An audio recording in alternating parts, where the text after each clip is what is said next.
Hey everybody, it's Jason Blaha here, and today I want to chat with you guys a little bit about speed work. When you get people who try to argue so hard of why speed work shouldn't work, they forget that it actually does. And that's the problem we have is that, you can take something that has been proven to work over and over and over and over and over and over in athletes and say, well, it shouldn't work because of X, Y, and Z without realizing that it still works, right? It's a hypothesis that you have that doesn't match the anecdote.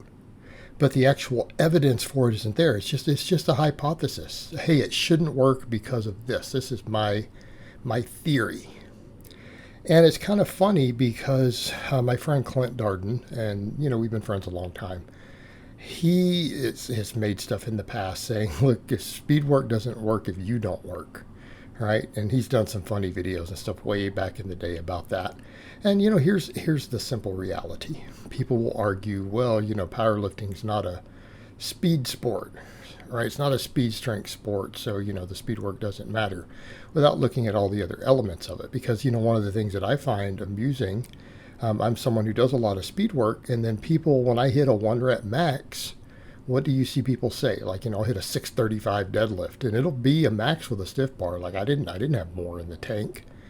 I'll literally be shaking at the top, like shimmying. You could see that nervous system shake, that fatigue. But because I blast through it so fast, people will go, oh, that wasn't even a max. How can you call that RPE? That looked like a warm-up. You could have done another 30 pounds. And it's so funny because I can't. Like, it'll be a lift that if I put 5 or 10 more pounds on the bar, I'll miss the lift. But because it moves so fast, people will say, well, it looked like an opener. It looked easy. How are you calling that a max? Are you just holding back?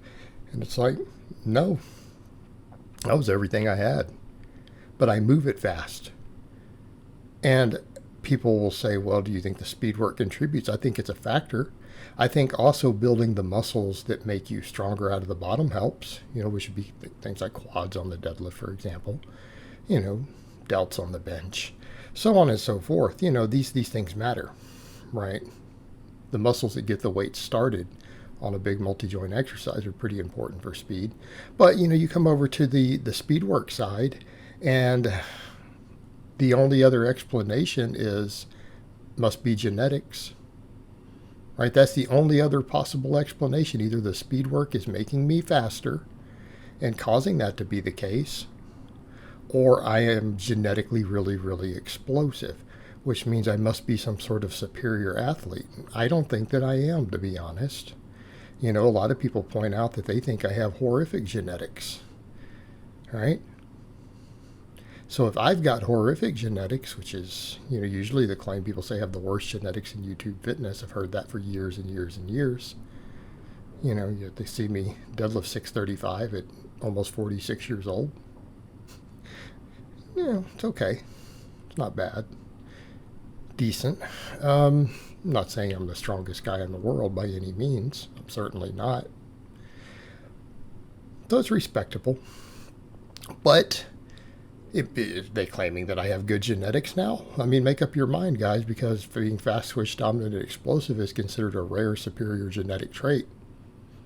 I'm not convinced that I have that gene. I think the speed work helps. Maybe I have better genes, but it's probably the speed work.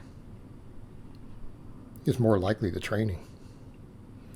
So there is that aspect of it. And then the other things that people forget is speed work is easy on recovery. You can get a lot of quality reps that hit upper threshold fibers. And I know people will say, but don't only the slow ones count. Are you sure of that? I mean, that's a hypothesis Dr. Beardsley has. But there's plenty of other experts who are like, you're full of shit. All right. And we know that more advanced lifters hit upper threshold fibers much, much easier. Well, that's what's happening on your speed work. Isn't every rep hitting upper threshold fibers? Aren't we pushing with maximum force? And it looks even slower sometimes when we go against bands and chains because of that accommodating resistance. But we're pushing maximally. And we're practicing over and over and over. And because it lets us do that, it lets us hit different angles. Say with benching, we can run multiple grips. We can do 9 sets of 3 sets with each different grip. We're working a lot of different angles. We're hitting upper threshold fibers, the same ones that you get when you're normally within 5 reps of failure, if we work off that hypothesis, the effective rep theory, which again, I've seen many people point out. It's a nice theory, nice hypothesis. Hasn't been clearly established in the research.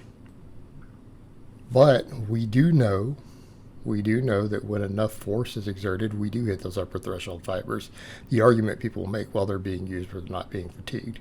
Well, I don't know, if you're doing 9 sets of 3 and you're hitting them on every single one of those, surely there's got to be quite a bit of fatigue accumulating after 27 reps of hitting the upper threshold fibers. 27 reps of them with short breaks in between.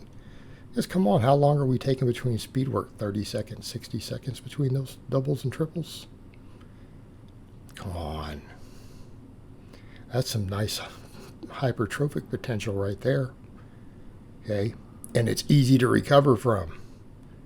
And it lets us practice getting into position over and over and over. All right, let's say you do 9 sets of speed bench. How many times are you setting up your arch and getting tight? 9 times. Say you do 8 doubles on the speed squats and then 6 or 8 doubles on the speed pulls. How many times are you setting up? 8 times. And if you're doing it right, you're setting up in the positions, unracking, learning to get tight over and over and over the same way you would on a max. But it doesn't interfere with your recovery from maxes. Okay, so we come back over to the whole system, the flow of it through the training week and the impact on recovery. All right. This is a big deal because instead of looking at a single element, an attribute, people will do this. They'll look at a single variable and go, well, this variable, but it's like, well, what's it doing through the course of your training week or your training month? How does it fit into everything else in the recovery and the adaptation? Okay. When you try to look at these little variables in isolation without looking at what they're doing in the whole system, all right, you're going to misunderstand. Because that's not how training programming works. We don't just work with one variable. We're running 3, 4, 5, 10 different variables at once and making them flow together in a real dynamic living organism, a human being. Okay, when you look at speed work in that perspective of those things that it does through your training week,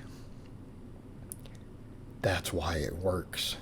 That's if we set aside the speed strength component and we simply look at the recovery and the adaptation and the practice it gives us. We have all those benefits. I, however, believe the speed strength does matter. All right, guys, but that's really all I have to say on that today. I hope it's been informative, and I'll talk to you guys next time.